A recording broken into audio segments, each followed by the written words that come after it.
Josten, esan duzu... Josten bai, Arri-Jasarren ikasi nuen nik josten. Han ikasi zinun, bazka? Bai. Ja, etxekoek erakutsi zizute. Koñatan aizpak, erakutsi zian, juten itzan goizian enkarguta, eta handik etortzian, geho juten itzan ara. Makinatin biri pasatzen, nik ordunen. 11etan juten itzanean marterdik, 11ak juten itzan, eta hango atxona, 11etako egiten, batzan goizian haitu, ikulioko lanak eta intak, geho 11etakoa. Eta momentu hortan aldetzen itzan ni askotan, 11etako egiten izan nian. Goizaldian, orduan... Claro, bai. Eta geho atzaldien bosteterditan, meriendatzeko orduan bai, askotan emate ziaten nahi merienda.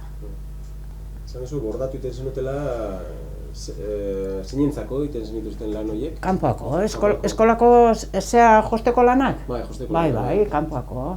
Nik ikasi nuen hor josten. Enkarguz?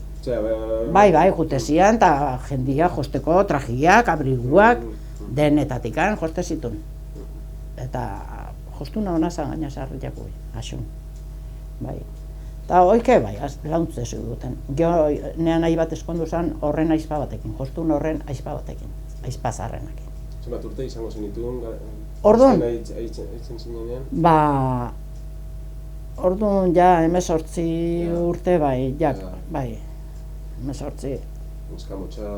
Hoxe, ja, no biluakin usteta zen nitzala, orduako, claro, 18 urtekin, ja joste hasi ginengu auro. Josketan, esan duzu, josten? Gazte garaian hasi zela josten, eta noiz arte, haitu zinal...